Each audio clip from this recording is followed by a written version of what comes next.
মানুষ মাত্রই মৃত্যুবরণ করবে, এবং একজন রাজনীতিবিদ যখন মৃত্যুবরণ করেন, মুসলমান যদি হয়ে থাকেন, অবশ্যই জানাজা তার হয়, এবং সেই জানাজায় মানুষের উপস্থিতি বলে দেয় যে মানুষটি মারা গিয়েছেন তিনি তার মানুষের কাছে কতটা জনপ্রিয় ছিলেন, তিনি মানুষ হিসেবে কতটা মানুষের কাছে গ্রহণযোগ্য ছিলেন, এই জানাজার বিষয়টি বলে দেয়।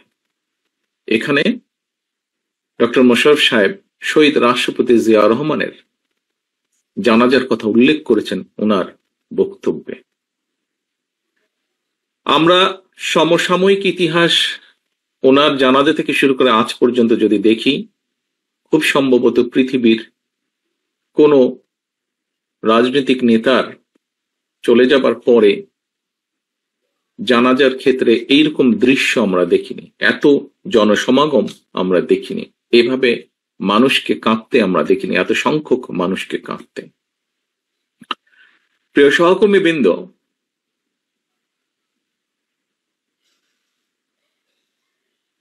আমার মনে হয় যে আমাদের প্রত্যেকে মানুষ, এখানে যারা আজকে আমরা উপস্থিত আছি, প্রত্যেকে আমাদেরকে একদিন চলে যেতে হবে। স্বাভাবিকভাবেই মৃত্যুর পরে জানাজা, মুসলমান হলে জানাজা, অন্য ধর্ম হলে সেই ধর্ম অনুযায়ী যেই অনুষ্ঠানটি হয় সেই অনুষ্ঠানটি হবে। কারটি কত বড় হবে সেটি আমরা জানবো না, অর্থাৎ যে মানুষটি মারা যাচ্ছে, কিন্তু যারা বেঁচে থাকবে তারা দেখতে পাবে। সহকর্মীবৃন্দ, শহীদ রাষ্ট্রপতি জিয়া রহমানের কর্মী হিসাবে আমাদের প্রত্যেকের বোধহয় নিজের মনের ভিতরে এইরকম একটা ইচ্ছা থাকা উচিত যে শহীদ রাষ্ট্রপতি জিয়া রহমান যেভাবে নিজেকে মানুষের কাছে গ্রহণযোগ্য করেছিলেন, যেভাবে মানুষের স্নেহ ভালোবাসা পেয়েছিলেন, সেই রকম কিছু একটা আমরা একজন রাজনৈতিক কর্মী হিসেবে, তার দলের রাজনৈতিক কর্মী হিসেবে আমরা আমাদের যার যার অবস্থান থেকে তার সর্বোচ্চটা যাতে আমরা পেতে পারি, এরকম একটি দৃঢ় সংকল্প আমি মনে করি বর্তমান প্রেক্ষাপটে নেওয়া উচিত। আমরা শহীদ রাষ্ট্রপতি জিয়া রহমানের সম্মানিত আলোচকবৃন্দ বিভিন্ন বিষয়ে আলোচনা করেছেন। সকল কিছু যদি আমরা পর্যালোচনা করি, তাহলে আমি মনে করি একজন রাজনৈতিক কর্মী হিসাবে, ওনার সন্তান হিসাবে এবং ওনার দলের একজন রাজনৈতিক কর্মী হিসাবে আমার ক্ষেত্রে আমি সেই রকমই চাই। আমার দৃঢ় বিশ্বাস, আমার সামনে উপস্থিত আপনার প্রতিটি মানুষ, আমি যেই কথাগুলো তুলে ধরেছি আপনাদের কাছে, এখন হয়তো একজন মানুষ হিসাবে আপনি কেন চাইবেন না যে আপনি এমন কিছু রেখে যান যা আপনি চলে যাবার পরেও সেটি ক্যারি করবেন, অর্থাৎ মানুষের সেই সমর্থন, মানুষের সেই শ্রদ্ধা, মানুষের সেই সম্মান আপনার প্রতি। সহকর্মীবৃন্দ, মেজর হাফিজ সাহেব ওনার বক্তব্যে একটি কথা বলেছেন। উনি দুদিন আগে যখন এলাকায় গিয়েছেন, উনি কিছু মানুষকে দেখেছেন ওনার সামনে, উনি খুব অবাক হয়েছেন। প্রিয় সহকর্মীবৃন্দ, এইরকম মানুষগুলো 5 তারিখের পর থেকে আস্তে আস্তে ভিড় করা শুরু করেছে। এরকম এখানে আরেকজন বক্তা বলেছেন যে এই ঘরে যারা উপস্থিত আছেন, খুব সম্ভব মঈন খান সাহেব বলেছেন ওনার বক্তব্যে, যে এই ঘরে যারা আপনারা উপস্থিত আছেন, আমাদের দেশনেত্রী থেকে শুরু করে আমাদের গ্রামের প্রতি শেষ কর্মীটি পর্যন্ত, প্রত্যেকটি মানুষ বিগত 15 বছরে 16 বছরে, আমরা 111 থেকে ধরলে আরো লম্বা সময়, আরো 2 বছর সময়, কিভাবে আপনারা অত্যাচারিত হয়েছেন, নির্যাতিত হয়েছেন। বাংলাদেশের পত্র পত্রিকাগুলো, যেই পত্র পত্রিকাগুলো সহজে আমরা বলতাম, কথার ছলে আমরা বলতাম বিএনপির ভালো নিউজ করে না, সেই পত্র পত্রিকাগুলো লিখেছে তারা যে কিভাবে আমাদের নেতাকর্মীরা হাতকড়া পরা অবস্থায় জেলের ভিতরে মারা গিয়েছে, কিভাবে আমাদের নেতাকর্মীরা হাতকড়া পরা অবস্থায় হাসপাতালের বারান্দায় শুয়ে আছে। প্রিয় সহকর্মীবৃন্দ, এই ঘটনাগুলো, এই দৃশ্যগুলো নিশ্চয়ই আপনারা ভুলে যাননি। আপনারা যদি ভুলে না গিয়ে থাকেন প্রিয় সহকর্মীবৃন্দ, তাহলে আপনাদের প্রত্যেকের মনে আজকে একটি প্রশ্ন বা জিজ্ঞাসা আসা উচিত যে কেন আমরা ওই যে হাফিজ সাহেবের যাদেরকে দেখেছেন, কেন এই মানুষগুলোকে আমরা আমাদের আশেপাশে ভিড় করতে দেব? কারণ শহীদ রাষ্ট্রপতি জিয়া রহমানের প্রতি এখনো যে মানুষের ভালোবাসা শ্রদ্ধা আছে, সেটিকে ধরে রাখার দায়িত্ব আমাদের। ওনার যেই পরিকল্পনা, যেই আশা, যেই আকাঙ্ক্ষা নিয়ে আমরা আলোচনা করেছি, ওনার যেই সফলতাগুলো নিয়ে আমরা আলোচনা করেছি, যা দেশ এবং দেশের মানুষকে উপকৃত করেছে, সেগুলোকে যদি আমাদের কন্টিনিউ করতে হয়, তাহলে অবশ্যই আমাদেরকে যেমন সতর্ক হতে হবে, আমাদের প্রত্যেকটি নেতাকর্মীদেরকে যেরকম সতর্ক হতে হবে, সচেতন হতে হবে, একসাথে একইভাবে যেটি মহাসচিব সাহেব ওনার বক্তব্যে বলেছেন যে মানুষের পাশে গিয়ে দাঁড়াতে হবে। দেখুন, শহীদ রাষ্ট্রপতি জিয়া রহমানের যতগুলো কম বেশি ভিডিও আছে, তখন তো আর ভিডিও ক্যামেরা ছিল না, প্রজেক্টর ছিল, অনেক নষ্ট হয়ে গেছে। বিশেষ করে আমরা যেটা জানি, বিগত সরকারের সময় অনেক এরকম ডকুমেন্ট যেগুলো সরকারি জিম্মায় ছিল নষ্ট করে ফেলা হয়েছে। তারপরেও যতটুকু আমরা দেখি এখন, দেখবেন প্রত্যেকটি ভিডিওতে, মানে 100টি যদি থাকে তার মধ্যে শতকরা 80টি ভিডিও, 70 থেকে 80টি ভিডিওতে দেখবেন উনি কিন্তু গণমানুষের কাছে হয় গ্রামের মেঠো পথ দিয়ে হেঁটে যাচ্ছেন, অথবা খাল কাটছেন, অথবা গ্রামের কোনো একটি গৃহস্থের সাথে, কৃষকের সাথে কথা বলছেন, অর্থাৎ মানুষের মধ্যেখানে আছেন, অথবা স্কুলের শিশুদের সাথে কথা বলছেন, অথবা শিক্ষকদের সাথে, অর্থাৎ সোজা কথা উনি মানুষের কাছে আছেন। তো আমরা তো ওনারই নেতা কর্মী, আমরা তো ওনারই ফলোয়ার, তাহলে কেন আমরা এই কাজটি করতে পারবো না? প্রিয় সহকর্মীবৃন্দ, রাজনৈতিক দল হিসাবে, একটি গণতান্ত্রিক রাজনৈতিক দল হিসাবে আমরা তো এক্সপেক্ট করবই, এবং শুধু এটা আমাদের এক্সপেকটেশন বা আশা না, এই অধিকারটিকে বঞ্চিত করা হয়েছিল গত 1 যুগেরও বেশি সময় ধরে, এবং এই অধিকারকে প্রতিষ্ঠিত করার পক্ষে বাংলাদেশের প্রত্যেকটি মানুষ সচেতন, প্রত্যেকটি গণতান্ত্রিক মানুষ। কি সেটি ভোটের অধিকার, ভোটকে প্রতিষ্ঠিত করা। আমি বিগত 1 যুগেরও বেশি সময় ধরে বাধ্য হয়ে প্রবাসে থাকতে হচ্ছে আমাকে। আমি এমন একটি দেশে আছি যেখানে গত 400 বছর ধরে গণতন্ত্র প্র্যাকটিস হচ্ছে। আমরা গণতান্ত্রিক দেশ, উন্নত দেশ, মানুষের গণতান্ত্রিক অধিকারের দেশ বললে প্রথমে ব্রিটেনের কথা চোখের সামনে ভেসে ওঠে। প্রিয় সহকর্মীবৃন্দ, এই দেশে যে কোনো সরকারি ব্যবস্থা, যে কোনো রাষ্ট্রীয় ব্যবস্থা, যে কোনো ব্যবস্থা কেন মানুষের পক্ষে, তার একটি মূল কারণ হচ্ছে এই দেশের মানুষের ভোটের অধিকার প্রতিষ্ঠিত রেখেছে তারা, যে কোনো ভাবেই হোক সেটিকে প্রতিষ্ঠিত রেখেছে। অর্থাৎ মানুষকে কথা বলতে দিতে হবে, মানুষকে তার ভোট দিতে হবে, এর বাইরে কোনো কথা নাই। এবং তার জন্য একটি জবাবদিহিতা তৈরি হয়েছে, আস্তে আস্তে জবাবদিহিতা তৈরি হয়েছে। সেই জবাবদিহিতা প্রত্যেকটি ক্ষেত্রে, রাষ্ট্র এবং সরকারের প্রতিটি ক্ষেত্রে এই জবাবদিহিতা তৈরি করতে পেরেছে তারা, এবং সেজন্যই এখানে মানুষ নিরাপদ থাকে, এখানে মানুষ রাষ্ট্রকে, সরকারকে ভয় পায় না, বরং সরকার মানুষকে ভয় পায়। এবং সেই জন্য সরকার প্রতিনিয়ত সচেতন থাকে কিভাবে দেশের মানুষকে ভালো রাখা সম্ভব হয়। কাজেই আমরা মনে করি, আমি দৃঢ়ভাবে বিশ্বাস করি, যে কোনো মূল্যে, গতকাল জিয়া রহমান ফাউন্ডেশনের অনুষ্ঠানে একজন তরুণের প্রশ্নের জবাবে আমি একটি উত্তর দিয়েছিলাম। প্রশ্নটি করেছিল আরেকজনকে, বাট উনি বলার পরে আমি অ্যাড করেছিলাম আমার মনের কথাটি। সেটি হচ্ছে, বাংলাদেশে আমরা অনেকগুলো রাজনৈতিক দল আছি, বিভিন্ন রাজনৈতিক দলের বিভিন্ন মতবাদ আছে, বিভিন্ন আদর্শ আছে, থাকতে পারে, থাকাটাই স্বাভাবিক, থাকাটাও উচিত। তবে একটি ব্যাপারে আমাদের সকলকে একটা জায়গায় মনে হয় আসা উচিত, অর্থাৎ যে কোনো মূল্যে আমি আমার আদর্শের কথা বলবো, আরেকজন আরেকজনের আদর্শের কথা বলবে, আমি সুযোগ পেলে আমার আদর্শ বাস্তবায়ন করবো, জনগণ যদি আমাকে সুযোগ দেখে। অন্য কেউ সুযোগ পেলে তাকে যদি জনগণ সুযোগ দেয়, সে তার আদর্শ বাস্তবায়ন করবে, যা তার জনগণের সামনে উপস্থাপন করবে।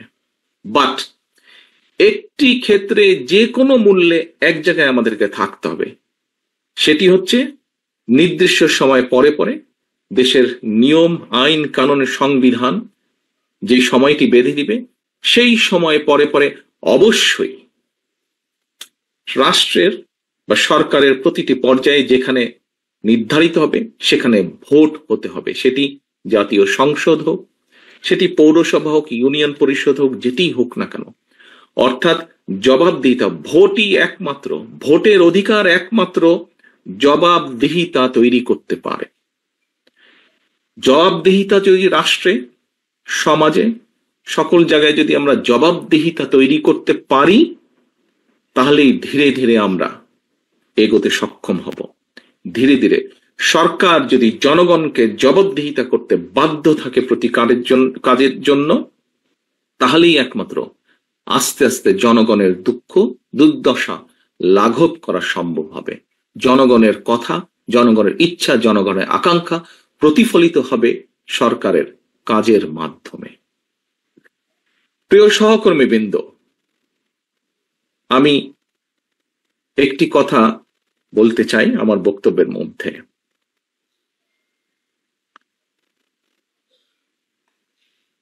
হাফিজ সাহেবের আবারও উদাহরণটি আমি টানতে চাই। ওই যে মোটরসাইকেল বহর, আপনারা বিগত 16-17 বছর অনেকভাবে নির্যাতিত হয়েছেন।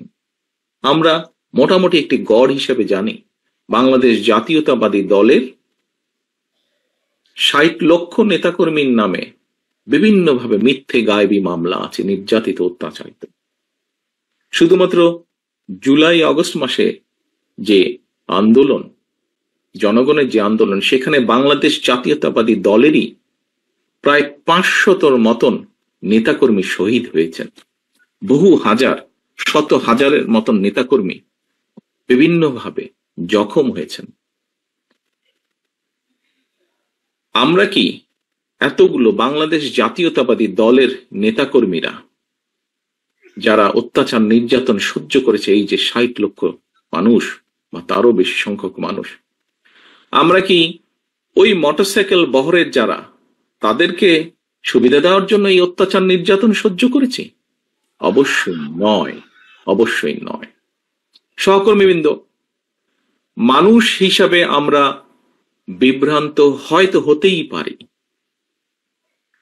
কিন্তু যে পরিস্থিতির ভিতর দিয়ে আজকে এই মুহূর্তে আমরা যেখানে এসে দাঁড়িয়েছি, সহকর্মীবৃন্দ, আমি বিনীত হাতে আপনাদের কাছে করজোরে অনুরোধ করব, এই ঘর বা এই ঘরের বাইরে নয়, সমগ্র বাংলাদেশে শহীদ রাষ্ট্রপতি জিয়াউর রহমান এবং দেশনেত্রী বেগম খালেদা জিয়ার যত সৈনিক, যত কর্মী আছেন, আপনাদের কাছে বিনীতভাবে অনুরোধ করব, দয়া করে আপনারা ওই মোটরসাইকেল আলাদেরকে ভিড় করতে দেবেন না। দয়া করে আপনারা নিজেদের প্রত্যেককে,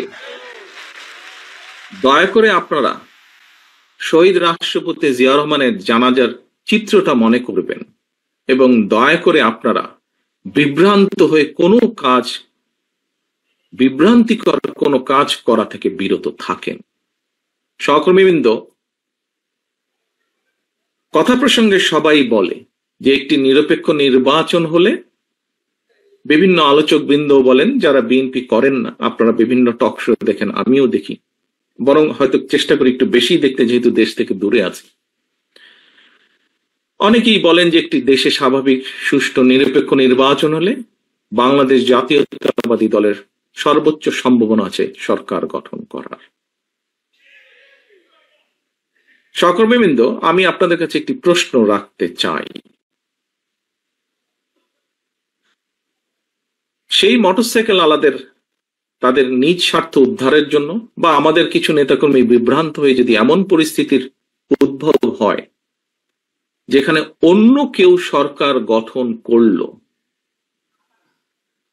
তাহলে কি আপনি মনে করেন আপনি খুব ভালো থাকতে পারবেন। আপনি বলতে আমি বাংলাদেশে যদি 1 কোটি বিএনপির নেতাকর্মী থাকে, সবকিছু মিলিয়ে আমি এই 1 কোটি মানুষকেই বলছি, আপনারা কি ভালো থাকতে পারবেন? কারা চলে আসবে, কি চলে আসবে আমরা জানি না, তবে আর যাই হোক সেটা আপনাদের কারো জন্য ভালো হবে না, আমাদের কারো জন্য ভালো হবে না।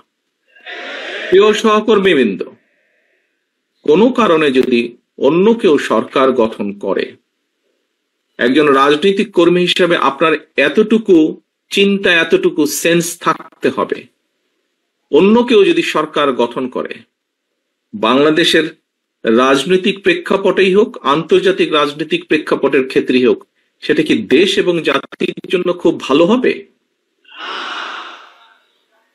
আমি দৃঢ়ভাবে বিশ্বাস করতে চাই যে আপনারা পরবর্তী যে সেকেন্ড নাটা বললেন, আপনারা বুঝে শুনেই নাটা বলেছেন। প্রিয় সহকর্মীবৃন্দ, আপনারা যদি বুঝে শুনে নাটা বলে থাকেন তাহলে আপনারা সঠিক বলেছেন, এবং তাই যদি হয়ে থাকে, দুটো প্রশ্ন করেছি আপনাদের, দুটোটি আপনারা না বলেছেন। প্রিয় সহকর্মীবৃন্দ, এই নাটি যদি আপনারা বুঝে শুনে এবং সত্যিকার ভাবে না বলে থাকেন, এখনো আমাদের হাতে সময় আছে মানুষের পাশে গিয়ে দাঁড়ানো, এখনো আমাদের সময় আছে, এখনো আমাদের কাছে সময় আছে মানুষ যেভাবে চায় সেভাবে চলার জন্য। দিন শেষে কিন্তু রাজনৈতিক দল হিসাবে, রাজনৈতিক কর্মী হিসাবে যাই হোক, দিন শেষে কিন্তু আপনাকে ওই লোকটার কাছে, ওই মানুষটার কাছে, ওই ভোটারটার কাছে আপনাকে যেতে হবে। এটা তো বোঝেন নাকি? এটা তো বোঝেন। আমরা দুদিন আগে আমি একজন ব্যক্তির টক শো দেখছিলাম। উনি কথা প্রসঙ্গে বলছিলেন, সে আলোচক কথা প্রসঙ্গে বলছিলেন যে উনি এখনো ঠিক বুঝে উঠতে পারছেন না, যেই স্বৈরাচার পালিয়ে গিয়েছে তারা আবার মাথা ছাড়া দেওয়ার চেষ্টা করছে। চেষ্টা ঠিক আছে, করতেই পারে তারা, কিন্তু তারা যদি ভোটের মাঠে নামে, কি নিয়ে তারা মানুষের সামনে হাজির হবে? পেছনের গুলা বাদই দিলাম, উনি বলছেন যে পেছনের গুলো না হয় বাদই দিলাম, এই জুলাই অগস্ট মাসে যে হত্যাকাণ্ড ঘটেছে, প্রায় 1.5 থেকে 2,000 মানুষকে যে হত্যা করেছে, প্রায় 30,000-এর মতন মানুষকে যে তারা জখম করেছে, ইউনিসেফের বক্তব্য অনুযায়ী 64টা শিশুকে তারা হত্যা করেছে, এর জবাব তারা মানুষের সামনে কি দিবে? এই জবাবগুলো তো তাদেরকে দিতেই হবে। সহকর্মীবৃন্দ, আমরা যদি সেই দিনটি আসা পর্যন্ত আমাদের ভিতরে যদি কেউ কিছু করে, জবাব তো আপনাকে দিতে হবে। যখন আপনি 2 দিন পরে ভোটের জন্য মানুষের কাছে যাবেন, আপনাকে জবাব দিতে হবে না? সে যদি বলে যে এই মিয়া, তোমার ওই লোক এসে আমার সাথে এই ব্যবহার করেছে বা আমার প্রতি এই অন্যায় অবিচার করেছে, তোমার দলের লোক এসে, আপনি কি জবাব? আপনি কি যদি তখন যদি শুধু জবাব দেন, ভাই ওকে তো চিনি না, ও দলের কেউ না, তাতে কি হয়ে যাবে? তাতে তো হবে না। প্রিয় সহকর্মীবৃন্দ, আমাদের সামনে উদাহরণ আছে, একদম কটকটা, একদম পরিষ্কার উদাহরণ আছে। জনগণ যখন ক্ষিপ্ত হয়, জনগণ কিভাবে স্বৈরাচারকে খেদিয়ে দেশ থেকে পালিয়ে যেতে বাধ্য করে। সহকর্মীবৃন্দ, মাত্র কদিন আগে, এখনো চোখের সামনে জল জল করছে সেই উদাহরণ। জনগণ যদি ক্ষিপ্ত হয়, যতই মনে মনে তৃপ্তিবোধ করেন বিএনপি সবচেয়ে বড় দল, আমি জানি হয়তো আমার এই কথাটার কিছু কিছু রিয়াকশন হলেও হতে পারে, বিভিন্ন জন বিভিন্ন ভাবে টুইস্ট করতে পারেন। দলীয় প্রোগ্রাম বলছি, তারপরে এটা তো দলীয় থাকবে না, এখানে সাংবাদিক ভাইরা আছেন, ইন্টারনেটে কানেক্টেড, এটা বেরিয়ে যাবে। বিষয়টি হচ্ছে যে জলজল করছে সেই উদাহরণ। কাজেই দিন শেষে কিন্তু সেই জনগণ, আমরা সকলে সেই জনগণের সমর্থন পাওয়ার চেষ্টা করছি। কাজেই সমর্থন যদি পেতেই হয়, কেন আমরা সত্যিকার ভালোভাবে সেই সমর্থন নেওয়ার চেষ্টা করব না? কেন আপনি অন্যায়ের বিরুদ্ধে চোখ বন্ধ করে রাখবেন? প্রিয় সহকর্মীবৃন্দ, দিন শেষে সেই জনগণের কাছেই যেতে হবে। জনগণ যদি মুখটা ফিরিয়ে নেয়, আপনার আমার কিন্তু কোনো স্থান নেই।